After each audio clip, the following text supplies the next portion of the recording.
a little bit late. So as you can see here, we have our tea for our game dev tea time. We've got a lot of questions that you guys have been sending in through Twitter and through our Kickstarter. So we'll probably get started with that in a minute. I'm just going to have a sip of tea first. I want to.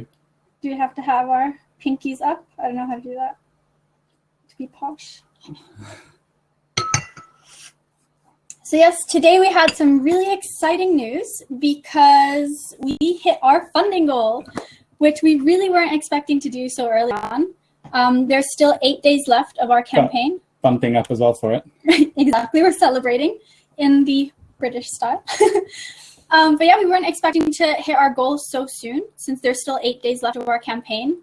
But we had actually 2 backers back for the Master of Shadows tier, which is really exciting. So those are all gone now, but we're really excited to show you what we end up creating with them. And yeah, should we get started on some of the questions? Let's start off, yeah, let's do that. Let's start off with some of the questions first. Let's see, I'm gonna go to Twitter first, if that's okay.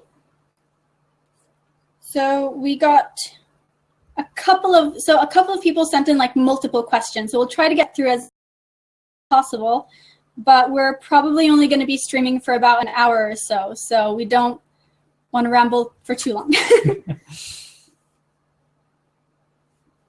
So let's see. We have Orlaith. I hope I'm pronouncing that right. The first question that they asked was, seriously, do you love donuts so much that you actually have a favorite donut? Yes, we do. You probably, if you're following us on social media, you have probably seen that we post a lot about our love of donuts. It's kind of become part of our brand or something. We even have some here. Which is great. So, you know, sometimes you just have to get in some donuts for our Instagram feed. Oh, well. It's a terrible, terrible price to pay. Second question. Do you have any dramas for newcomers? So I think we're getting asked this because we put that in our description as being part of our inspiration. Yeah. So for our game Midli, one of the things that inspired us was the K-drama Goblin, mostly because they have a really interesting way of telling stories, and that there are a lot of like minor characters who they're only on screen for like 2 minutes or so, but suddenly I find myself crying, and even he was crying from some stories that they're telling, because they're like really good at short stories. They get you attached to a character really quickly, and that's kind of something that we wanted to do with our characters in Midli. So we have 4 main characters there, and some of the things that we want to do there is try to really get you to connect and feel for our characters in the same way that Goblin did. To actually answer her question, though, definitely recommend Goblin. I think that's a really good one. Maybe not a drama to start with, because the thing about Korean dramas is that they're kind of different. They've got a different style, and the storytelling and the cinematography and all that stuff. It definitely takes some getting used to. I'd say that a good one to maybe get in with, which doesn't also maybe necessarily fit the more stereotypical K-drama feel, but there's a show called Signal, which is the best K-drama. It's my favorite one. I think one of the reasons why it's good is because it's a bit more similar to Western dramas. Like, actually, I think there's a lot of similarities with Sherlock, because it's a crime drama. There's some supernatural elements to it, and time travel and things like that. It's just really good. It's really, really good. High quality, well made. Definitely check it out. It's called Signal, and I think it's by TVN, and they have all episodes subbed. You should be able to find it somewhere. Someone is saying, have you tried Bread Ahead Donuts, aka the best donuts in the world? No, we have not. I've never even heard of it, but if this is the best donut in the world, I need to find out where to get this. So let us know. We're going to have to look that up after. We're going to have to look that up, yeah. Is that kind of like cronuts and stuff? The kind of... I've never tried a cronut. Fusion-y ones. Yeah. We're just going for the good old donuts, like standard stuff. Yeah. Did we actually answer what our favorite donut was? No. Mine is traditional Boston cream. I think here in the UK it's just called custard cream. It's the one that has custard inside fill? with like Yeah. chocolate on top. And yours is? I'm good with a raspberry filled one, just a standard. We keep it classic. Is that called the Berliner, or is that just the thing? I'm not sure. In Norway, they call it the Berliner Bun? donut, Yeah. sort of. Alyssa has asked. Oh, we're doing questions off of Kickstarter now as well. Yeah, we're doing. We'll go back to Twitter as well afterwards.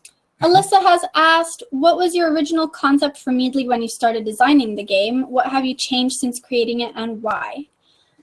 So Midli started out very, very different from what it's become now. Initially, it was going to just be kind of a casual cotton candy Arkanoid game, like completely different. We started off with the idea that we wanted to make something a bit casual and simple for a mobile phone. We wanted to get ourselves out there and start making our own games. We'd done some stuff working for others or making games for others, but we wanted to make our own game. And we were quite keen on that sort of the gameplay of Arkanoid and Breakout style games. And yeah, at first it was kind of just a skin for those games that we were quite pleased with. We did a lot of research. We also wanted it to conceptual happen. Stuff. But, yeah. We also wanted it to happen a bit quickly because we really were keen to get our first game out there fast. Since there'd been a bit of buzz around our company, we'd been featured in some places like Evening Standard, which is absolutely insane to me still. So we were kind of feeling that pressure of, okay, we've made games for others, but now we really need to put something out there with our own brand and name on it. And that's kind of why we wanted to start out with this simple game. But then one day I just kind of had this idea that we needed to do something more with it. We need to kind of do the quality over quantity thing because our favorite games have really great storytelling or great atmospheres and things like that. We do play a couple of mobile games. I've played a bit of everything. Yeah, I've played Candy Crush and like Kleptocats and stuff like that.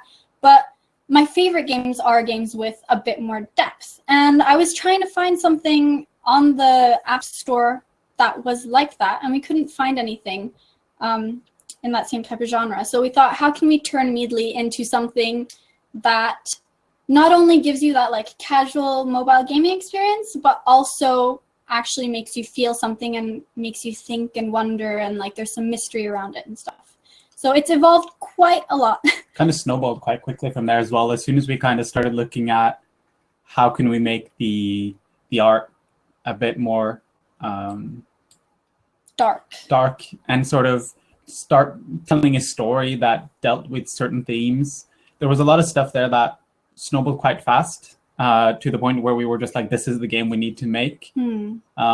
And we decided to keep the gameplay that we'd been kind of playtesting and working with.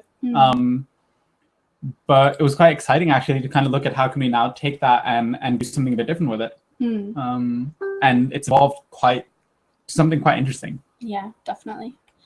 So that was that question. Sorry if a bunch of questions are popping up now. We've never done a live stream before, so we're still figuring out how the controls are. Alyssa also asked, I'll pop it up here. DinoByte is a cute name, but it's unusual. How did you guys come up with the name for your studio? So, what year are we in? 2017? 2017. Back in, I think, 2012 or so, I used to have a gaming blog called DinoByte.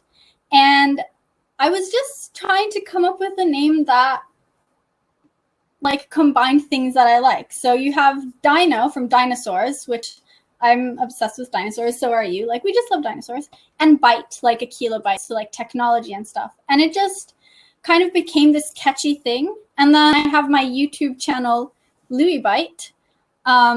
It's just kind of become a brand thing with us. It's become something we're really attached to as well. Yeah. And then the reason we're DinoByte Labs is simply because DinoByte.com was taken. So we had to add something to the end of it. But we kind of like that as well. When we started off, doing our company, we did a lot of consultancy and sort of using our skills for other work as well. A lot of user experience, design, and research. And we like the fact that labs kind of fit with a lot of the different things we did, and we feel like it's still making games is fun, and we felt like it fit. I suppose there's we do a lot of research as well for our games, which is where the labs thing comes in, because like it's sort of scientific, I guess. But yeah. Let's see what else. One final here's a question from Freya, who asked, how long have you wanted to work in games? I think it's been longer for you than for me. Well, there's two parts to that for me. One is sort of obviously, I'm sure most kids who play games when they're young, they go, this is awesome. I'd like to make games. I obviously had that for a long time, thinking, oh, it'd be really fun. I've always been quite fond of writing stories. And I thought for a long time this would be really fun to do, to write stories for games. I think starting with playing Morrowind 15 years ago. I don't know how long that is now. Let's not get too deep there. And Final Fantasy. And those games kind of made me think, oh, that would be awesome. That'd be really cool to work for. But I don't think it was until I was much older that I thought this is something that you can do. Yeah, I was going to say, when we grew up, like, working in games was kind of the same type of childhood dream as like being a candy taste tester, or like it just didn't seem like something that you could actually do. And honestly, when we went to university, there weren't that many courses either, like bachelor's or anything like that you could do at university level specifically for games. Yeah. Like the one that he studied in was one of the only ones in all of London. There was that one and like two others or so. I mean, there might have been more, but those are the ones that I could find. Whereas now there's a whole bunch, and there's like online courses and a whole bunch of resources as well. For me, when I decided I wanted to work in games, honestly, I have been the type of person that throughout my life I've wanted to do everything. Like, I've never been able to settle on one specific career path. Like, I've wanted to be a marine biologist, an archaeologist, an astronomist, actress, that was a big one. Gosh, just so many different things. And even now, I'm still open to the idea that I might change my mind in 10 years about what I want to do. Like, I'm not going to commit to one specific career path. But it was during university, I was studying interactive media design, and every single one of my projects, I was trying to make games. I wanted to research games. I wanted to, like, when we were doing things about marketing, I wanted it to be about games marketing, because it's been a hobby of mine since I was like 4 years old. So I guess that was where I started thinking, I'm really interested in this stuff, and I probably should work in it. Also, seeing that like there is such a low percentage of women working in games, it kind of drove me to think I want to be a part of changing that. So yeah, I'd say throughout university was when I decided I wanted to work in games. Let's see. Alyssa asked, I'm sure the game has been fun to develop, but every project has its hiccups. If there was one thing that you wish you had known before starting working on Midli, or if there was one big thing you could do over, what would you choose and why? I'll pop that there. That is... I mean, it's definitely true. I'd say one of the things is that I did not know that Kickstarter would be such a crazy whirlwind, honestly. We were working really hard on building our Kickstarter page and campaign and video for quite a few months before we actually launched, and that felt like it was the biggest job.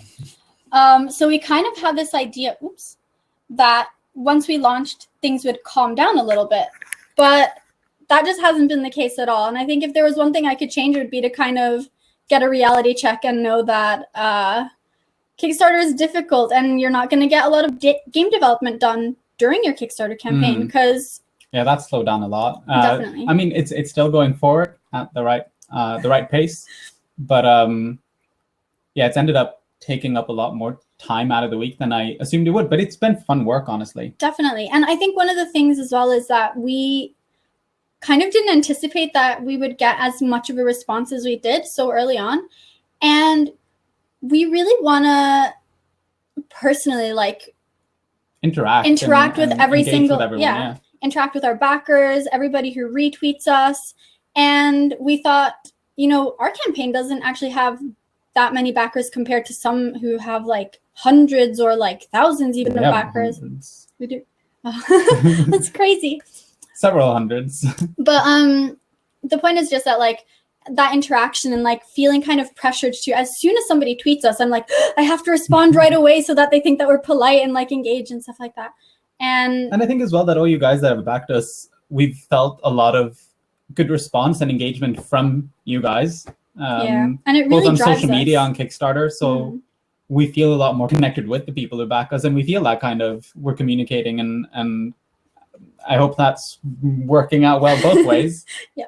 By the way, as well, I don't know if I hope the microphone picks us up well and that everyone can hear us well.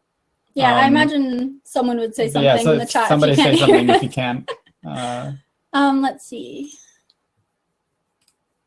Oh, apparently you guys can send us selfies through here. I don't know how that works, but if you want to, or is send that us your we're selfies. Supposed to? No. Oh. I think they can send us selfies.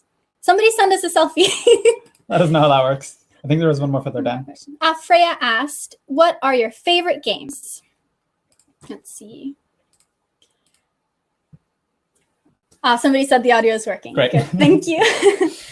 This is a big question. Favorite games. Do you want to go? Well, I mean, I've got a cheat for this because we did an article on our blog where I sort of answered this slightly. Oh, that's true. Well, that was favorite childhood games. Yeah. So my favorite game right now, I'm terrible at favorites, but it's. I mean, I'm gonna cheat and say that it's the Elder Scrolls series for me. Those are my favorite games. I've got the nostalgic memory of Morrowind being this game that just changed everything for me. But then obviously Skyrim, you know, Morrowind's a bit clunky now. I'll admit that. Skyrim has I still think things. Oblivion is great. And I think the bugs in it are... Elder Scrolls bugs are great features. But I mean, yeah, the one thing about Oblivion is people don't... Their faces... They look beautiful. And the voice acting is great. But yeah, I'd say Skyrim is a big one for me. I also like, on a slightly smaller scale, on a very different way, Life is Strange is something that surprised me a lot recently. I don't think necessarily that the gameplay is something I'd say, for the gameplay, this is the best game, even though the gameplay is good.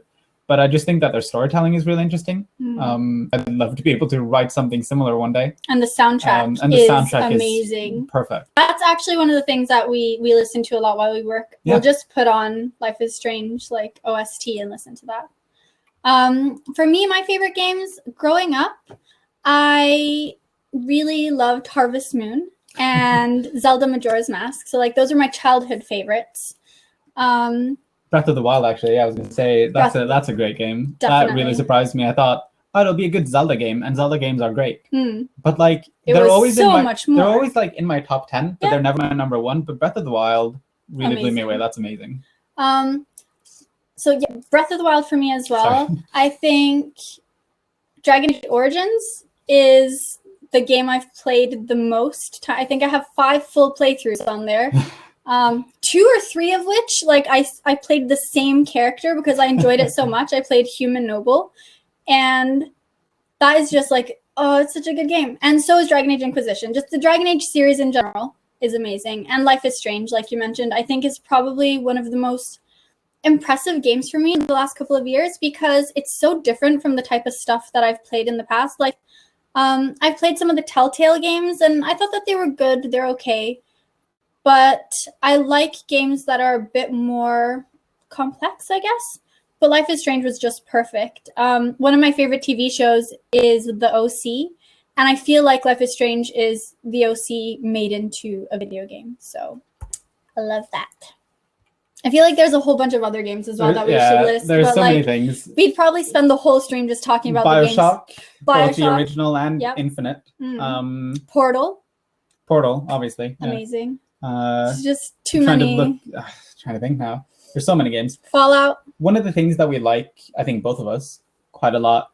We kind of categorize games differently. So it's like, oh, I really like the storytelling in this game, and that's my favorite game for storytelling. Or, you know, this game is my favorite because it lets me create my own character, like Elder Scrolls games and Fallout and stuff. So we kind of categorize games differently in that sort of way. Yeah. And yeah, so I think that's why we kind of, it's difficult for us to say. Just give one game. We've just played so many. Let's see. Maya Johansson says, I love the stream so far. Thank you so much. You're both so interesting to listen to. We try. Quick question. Where did the idea for the tarot cards come from?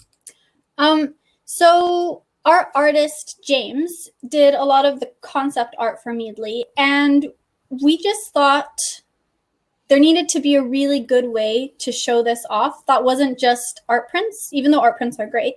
But because he did so much art, we wanted to be able to put that on a lot of things. So we thought small cards would be a good way to do it.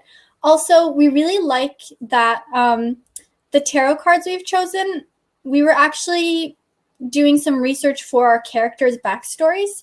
And we found that a lot of their personalities matched up with tarot card meanings. Yeah. Like none of us are particularly, we're not into like tarot cards or anything like that. We're not experts on it. We don't know much about it, but we think they look very cool. We think they look awesome. And the concept is cool. But yeah, like it's not something we know a lot about. Yeah. We just kind of like the idea and the thematics between like them being very otherworldly, and there's also a bit of a connection because, I mean, take everything I say now with a grain of salt, but like tarot cards is a bit about, you know, stuff you might be going through or where you're going. We feel like there's a bit of connection there with sort of fate and like and sort of personalities and stuff. And we saw a lot of similarities in the stuff we were reading with sort of our characters and their stories and the way we wanted to present them. So we felt like there was sort of a connection there. Another thing we quite liked is also that the Dragon Age Collector's set did some really cool tarot cards, and that inspired us as well. Let's see. I'm gonna go on Twitter and see what other questions we might have.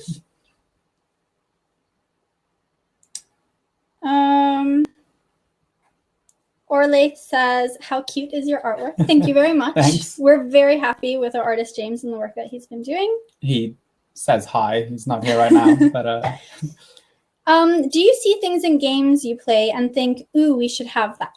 Definitely. That was also from Orlaith, by the way. Yes. Similar to kind of how we took that, how we watched that show Goblin and said, you know, the way they showcase these characters so briefly and make that story, we get that a lot when we play games, honestly. I mean, one thing, just kind of thinking about the fact we wanted to tell a story about characters, when we play games like Dragon Age and look at the way they do relationships between their different non-playable characters and for that matter, their playable character, that's something we look at a lot and think, you know, we want to try to make that connection between our characters, between the player and our characters. Life is Strange as well was a game that did this a lot. That tells stories about characters that you can both relate to, if not just because you look at yourself and you go, I've gone through that with a playable character, but also look at the relationship she has with other characters. A lot as well, I think atmosphere in different games is something that we've looked at a lot and thought we want to try to capture that feeling. We want our game to be more than just kind of something you sit down and you tap away a bit and stuff happens. We want to create a bit of an experience, not to sort of sound too like we're trying too much. like we're trying hard, but you know, we want to create that experience that kind of gives you a bit of an emotion and a feeling when you play it. We want to take you through something and, you know, put all that together. And we've definitely found a lot of inspiration We do in a lot of other games from that. We do a lot of market research as well in the concepting phase of developing a game.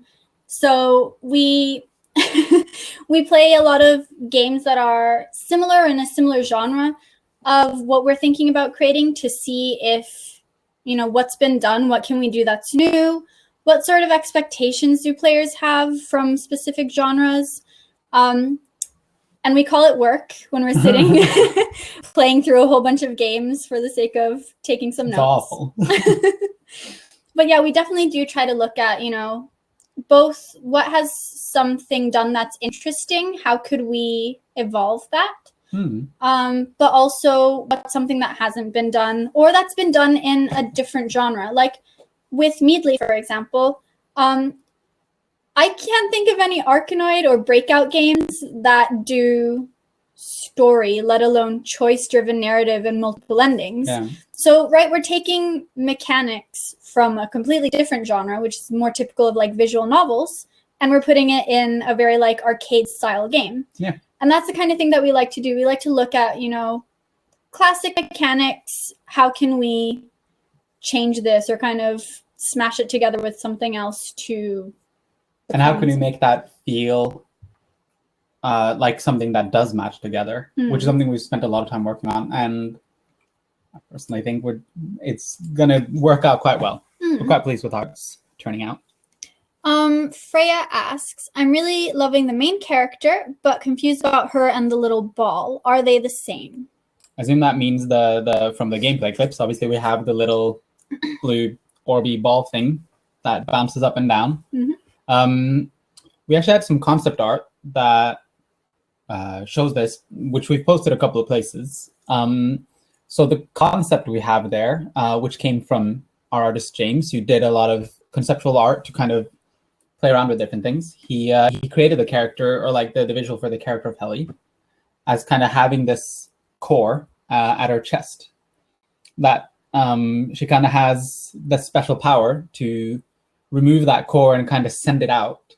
And when she does, she kind of becomes part of the core, the orb itself, and she flies around collecting the soul fragments of the spirits that she's helping. So yes, they are the same.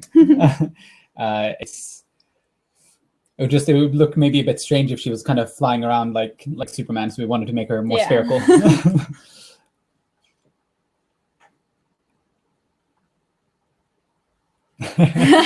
Mentix mentions in the comment, it's great when you can purchase a game and expense it. Yep. The company pays for it because it's research. And yes, definitely, it really is. We just did our accounting recently. And it's boring. It's boring, but it was good to be able to put some things on there and say, this was for research. And also you can get VAT back on it, which is get VAT really back good. on it as well, which is great. Yeah. Let's see. We have some more questions from Twitter. So... Oh, I can talk a bit while you find some of those. We actually just this is sort of a side note from the questions, but today earlier before the stream, we actually launched a little contest as well, yes, which I can mention to all of you. You can find that on Twitter, on Tumblr, Facebook, and Instagram. We've made an update with it here as well, but we're running a little contest where people can submit, where you guys can submit suggestions for the name for one of the Forgotten Shadows. Those are sort of the, I guess, enemies in our game. So we have one that's sort of spidery. The art for that one isn't final, but it's fairly representative right now of where we want to go with it. And so, yeah, you can try to submit what you think that should be called, and then we'll put that in the game, and we'll give you the credit in our game as Shadow Whisperer. Yep. And you'll also win the full Midli collector set. So the print, the tarot cards, the pin, all of that good stuff. You can find it through our different social media pages. Yep. And it goes until end of September 21st. So there's plenty of time. So you can enter either on Facebook, Tumblr, Twitter, Instagram.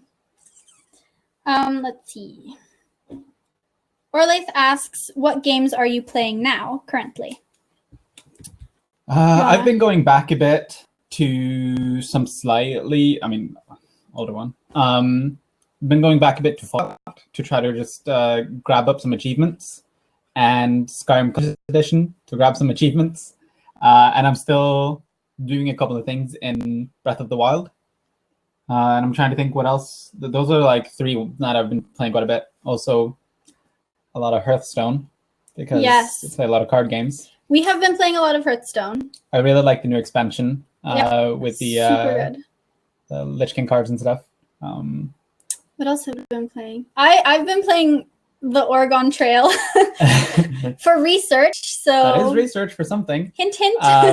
Don't Starve. Been playing quite a bit of that again. Yeah. Recently. It's a lot of fun. I've also been playing Zelda Breath of the Wild, and I actually, because we've been talking about Life is Strange, I'm probably going to play Life is Strange this weekend again, because it's such a good game. And also the new one came out, the prologue. Yes. So I'm gonna. We're not playing that right now, but we will be very soon. Let's see. We have some questions from our Tumblr. What tea are you drinking? It's a white tea with vanilla. Yep. Which is very tasty. The other things we have some scones. Scones, or here in the UK, there's a big debate Scones? about how you're supposed to pronounce that, if it's scones or scones. I say scones. So I say scones too. We have cookies as well. It's all healthy stuff. Very healthy tea time. And donuts. And donuts, of course, on brand. So yeah, I think we had another one there. Will the game have translations for other countries? We want to, yeah. We're thinking of doing that. We're still trying to kind of get some of the other stuff done first, but we've talked to a couple of people. We as well actually speak quite a lot of languages between us. So I think that's definitely something we're looking at. Exactly the list of translations we'll do, which would be for the text element, so you can get the story in different languages. Because none of it is voiced. But some of the languages that we are considering translating to, depending on like what our budget allows, is Norwegian and Portuguese and possibly Korean. Is there anything else? Spanish. So basically it's like most of the languages that we speak, we're going to try to translate it ourselves. And then we've talked to we might do some other languages as well, some of the other big ones. It also depends what you guys want. Yeah. We were actually talking to some of our players who said that even though they speak another language as their main language, they prefer to play games in English. And I think that's a really interesting thing to kind of look into, if there is any point in localizing to certain countries, because a lot of countries have English as like a mandatory thing at school, so they're really accustomed with playing things and reading things in English. Let's see, we have another question from Maya Johansson. Am I pronouncing that right? I really hope that I am. Maya Johansson. Could you tell us a bit more about your different roles in the company? Who does what, and how did you end up working together? You want to do you first? So I work as, first of all, we're the only 2 full-time people at the company. Co-founders, and we're both directors. Yes. Like in theory. Which means that, or technically, whatever our job role is, we do everything else as well. My main role is as a games producer, which means that I kind of try to balance what we want to create and the vision that we have for a game with what the market wants and what our players want. So my background is in user experience design, and what I'm the most passionate about is actually talking to players and doing research, whether it's through surveys or having them come down to our office for interviews, and just figuring out how can we make the perfect game for players. What do they want? What's going to give them the best experience? Also thinking about, from the business side of things, what's going to market well. So that's my main role in the company, as well as I do all of our marketing and social media management and things like that.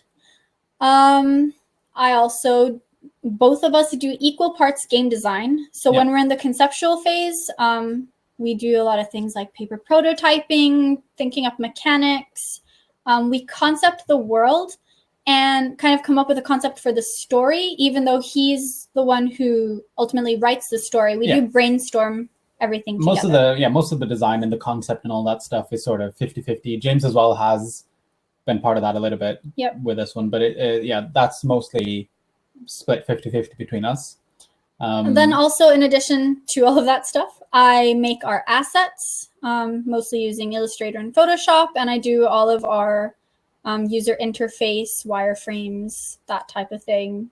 And then I do pretty much all our coding and development, because I studied games design in university, which gave me a lot of skills to do things like Unity development, which is where we make our game, and coding. So I do a lot of the stuff that's related to writing for a game. I write the text that you'll see in the game. I write the code, and I guess that's the main thing I do on the game. Obviously, the design also comes into that.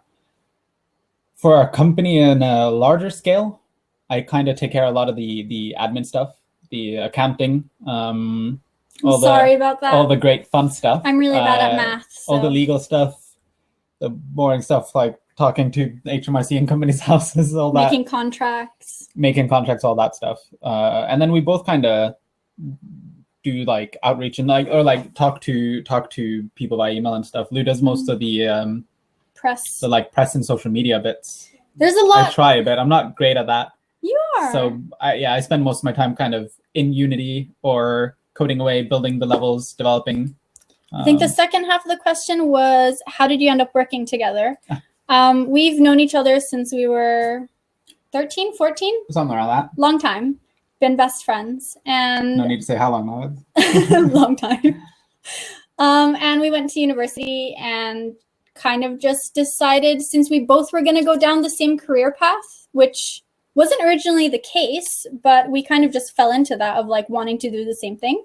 So we thought, let's together. Try together, yeah. Why not? We work very well together as well. So it's something we knew from before. We'd done a couple of things. We'd helped each other a bit with our university projects and stuff.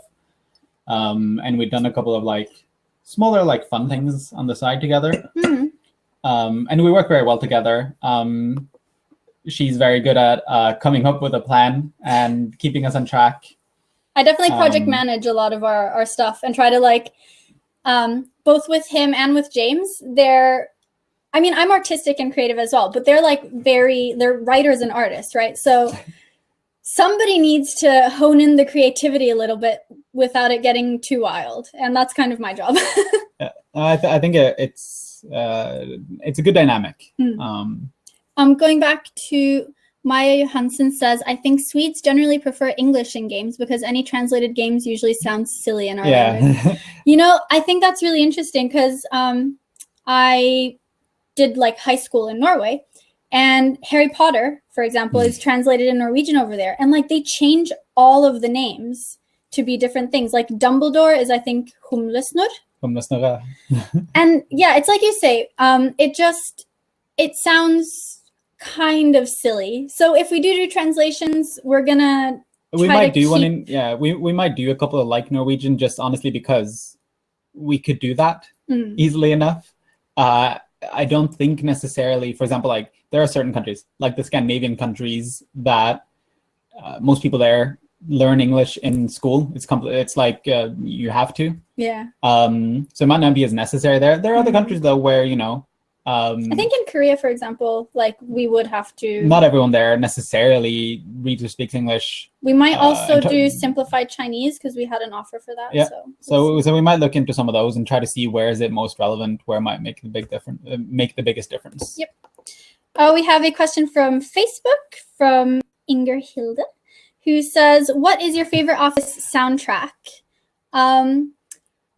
Like we mentioned, Life is Strange. Life is a Strange. good one. To expand on that, game soundtracks, generally, Elder Scrolls, like just video game soundtracks that are good. It depends a lot on like what the mood in the office is as well. Like if we're in a bit of a rush crunch type period, we've had a long day. I get like kind of anxious, as I've mentioned. So it's good, like Elder Scrolls soundtracks. There are some really like good, calm, ambient songs from there. Lord of the Rings, Game of Thrones, Life is Strange, like classical music. We also listen to a lot of K-pop, and that's kind of like our guilty pleasure. So there you go, yep. K-pop. She also. I was gonna say, Mayo Hansen also says that she can help us with Japanese, and that would actually be really cool. That's super awesome. James, I think, is learning a bit of Japanese. He knows it a little bit, but it would be good to maybe get some help with that. That would be a really cool thing to do. Awesome. So we'll get in touch about that. Yes. Inger Hilde also asks, how long do you think you can survive on nothing but donuts with icing, or just donuts, or just icing? I reckon we could go a while. Definitely, at least a month. The only problem is that it might not be that financially sustainable because I can eat a lot of donuts. Yeah. So we'd like buy in the amount we should eat and then just eat them all in one meal. One time, actually, he was going out. This was for business, for social media, to buy a dozen donuts from Krispy Kreme. And he came back with 2 dozen donuts. And we were just like, what are we going to do with this? Like, we can't eat all of these donuts. It was on a great offer, and I saw value. So I think that was fully justified. We did eat them all. We did. Well, so that's something. It's definitely something.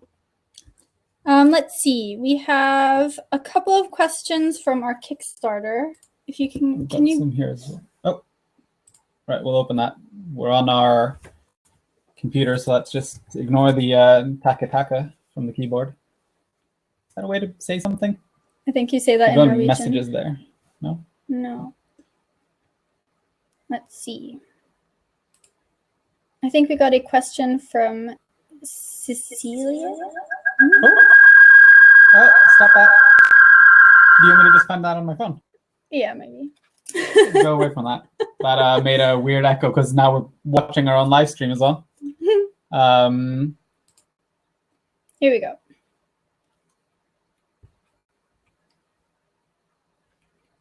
Guys, technology is difficult. Can they still hear us now, though? I mean, yeah. That's fine, right?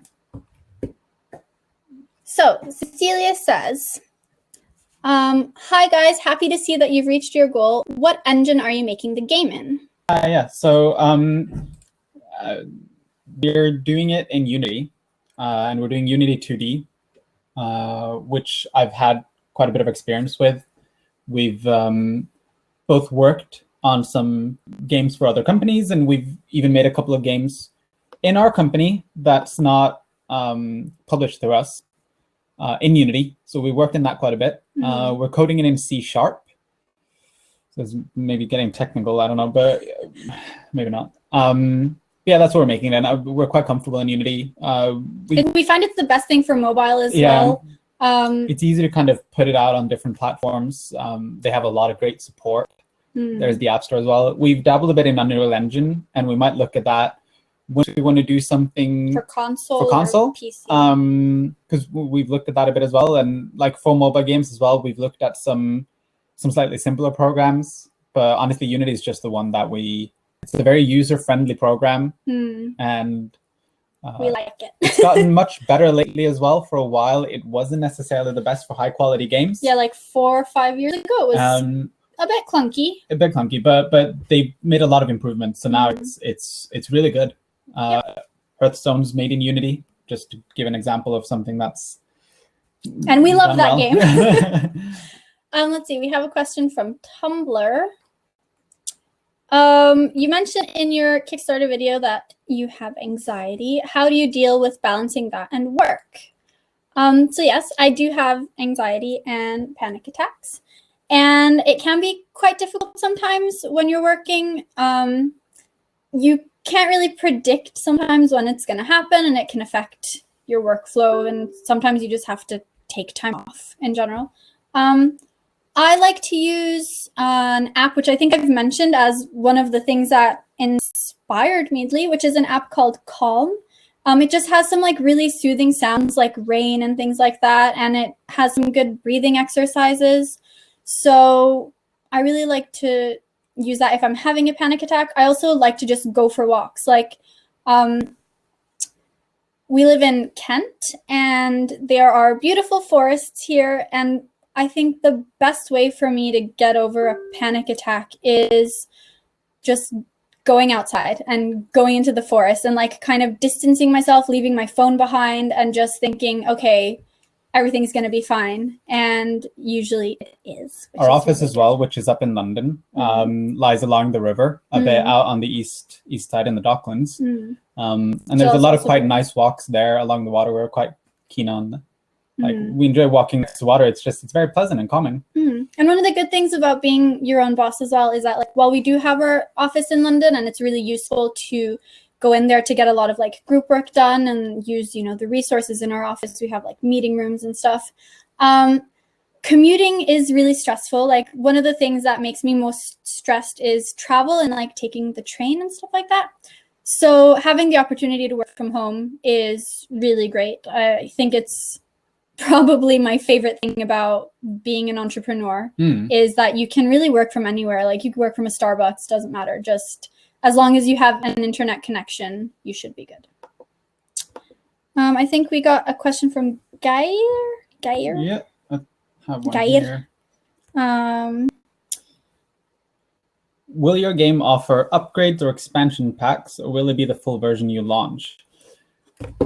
We've gone a bit back and forth on that, but we'd like to, and our current aim is to deliver the full game at a one-off cost once we launch it, hopefully later this fall, autumn. We don't really want to, we were really keen to not make this one of those games that's like free to play, but then every world gets unlocked by paying. Like we don't want you to have to keep making microtransactions, because we don't necessarily like those types of games for this genre.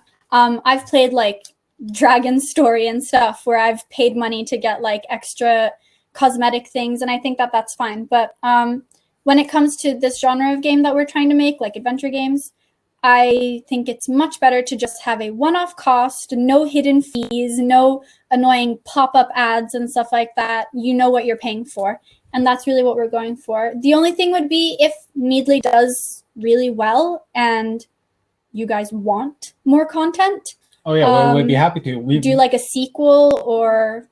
We've been adding something on, but that's not something we're intending on right now. No. That kind of depends more, how the response is, how well it does, and all that stuff. But if you buy the game, you're buying the full game, and everything will be unlocked. Yeah. Let's see. I know we got another one on Kickstarter, but I don't know if we want to do it on the... My phone is acting up a bit. Let's see if we can do it again. Or what's it? Sorry if the weird sound happened. Oh, no, there we go.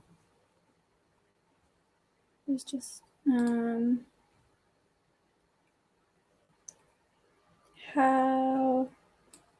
How did you learn to make games? No, it's happening. Sorry. How did you learn to make games? Yeah. So. Well, yeah, for me, other than the writing and the sort of some design fun, I did a couple of like modding things back in the day, in my teen days.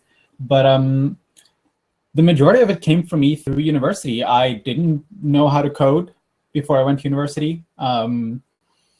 Like everyone, I mean, like you can logically think about how would you do it, but yeah, I had no idea. But I studied computer games design, store development in university, which gave me a basis for how to code, how to use a lot of the development tools, how to kind of put together a games design document, level design, all that stuff. And then since university, I've spent a lot of extra time doing tutorials and teaching myself how to code.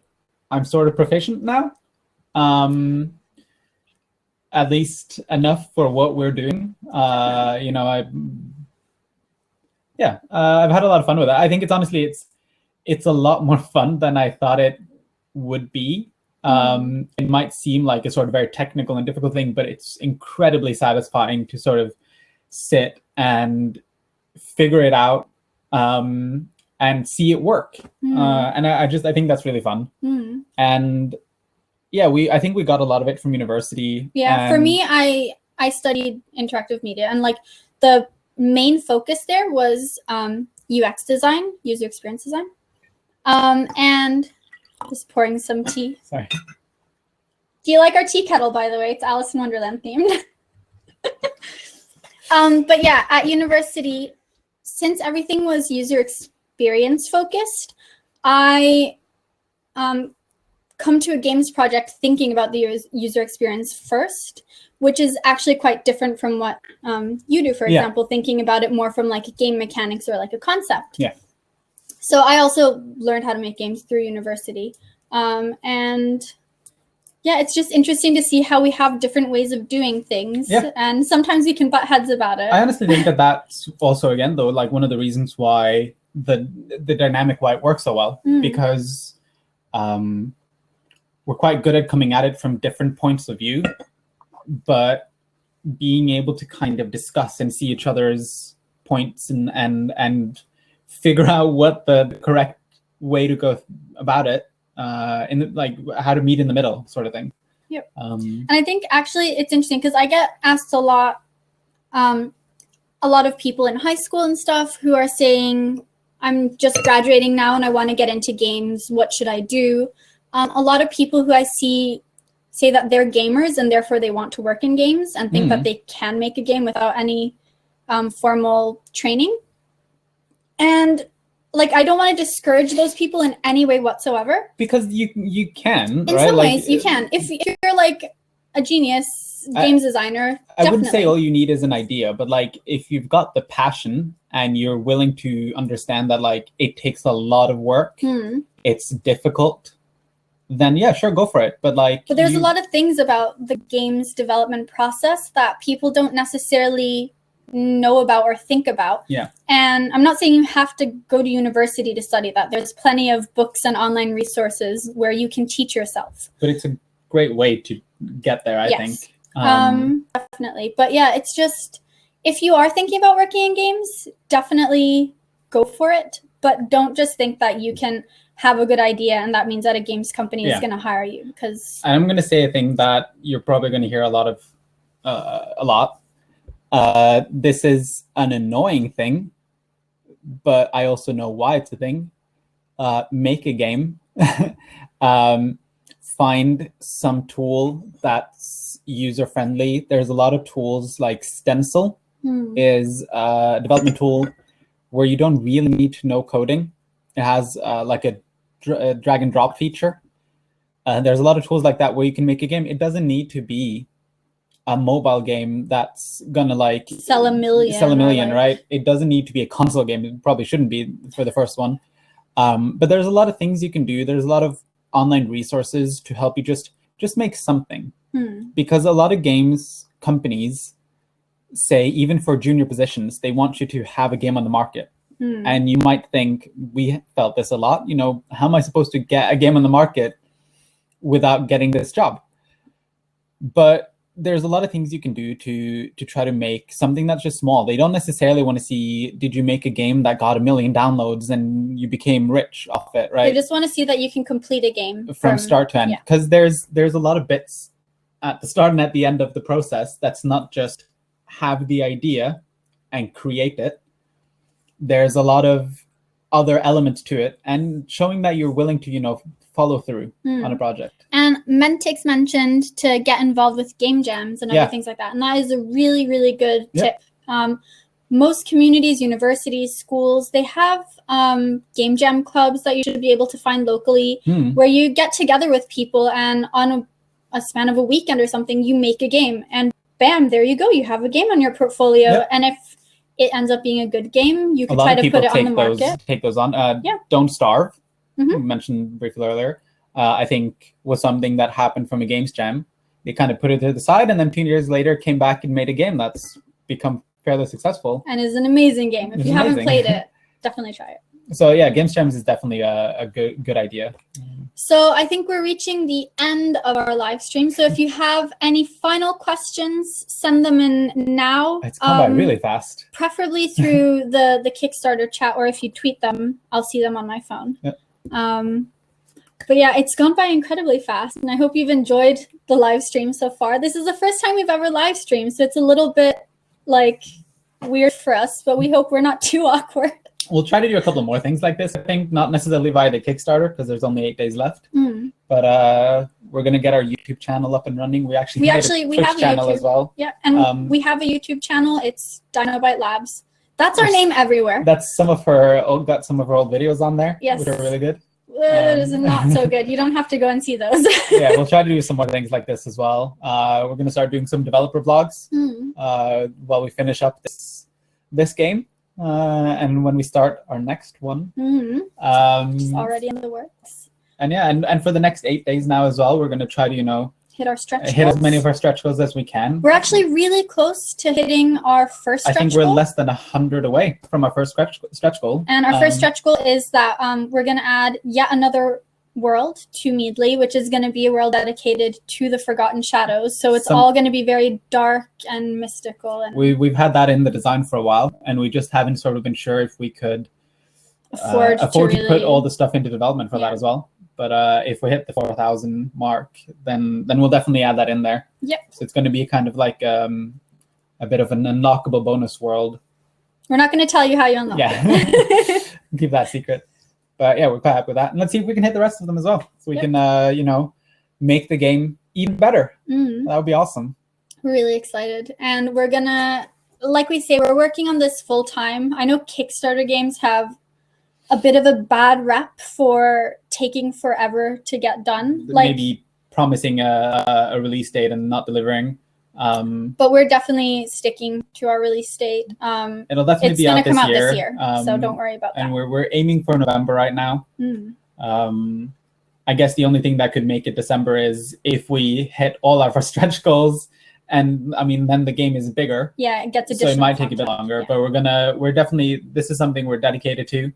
And we've hit our goal, so it's happening now. It's happening, and so we will make it. It will get out. Got a comment in now as well saying congratulations with your game and funding. Thanks to Geir. Yeah, I think that's pretty much it. Yeah. Was there any other? There's the contest. The contest. Submit to that one. Yes, you can find it on all of our social media, and there's links to the terms and conditions. The rules are simple. You just have to come up with a cool name for our spidery forgotten shadow, and we'll pick the one that we like the most. And yeah, is there anything else? Wasn't any other comment? No, any other questions? No. Also, you can always check our website, DinoByte Labs. We have a blog there with weekly articles. I think the last couple of ones, we had a Get to Know Christian where he answered a bunch of stuff. Mine's a bit long. I'm a writer, so I like to Right. We also had James do one where he talked about what artists he likes and who his video game crushes are. So you can check that out as well. And there'll be one for her as well. Will be coming up. Yeah. We've got a couple of other kind of fun updates coming up as well for the game. On Monday, we'll hopefully be announcing something pretty cool. So keep an eye on our Kickstarter page. And yeah, I think that's it. I think that's it. Thank you guys all for joining us, and thank you for sending in questions. It's been a lot of fun, and I hope you've enjoyed our stream and had a nice little cup of tea with us. We're very British now. I think that's going to be it. So thanks. See you. Thanks. Bye. Bye.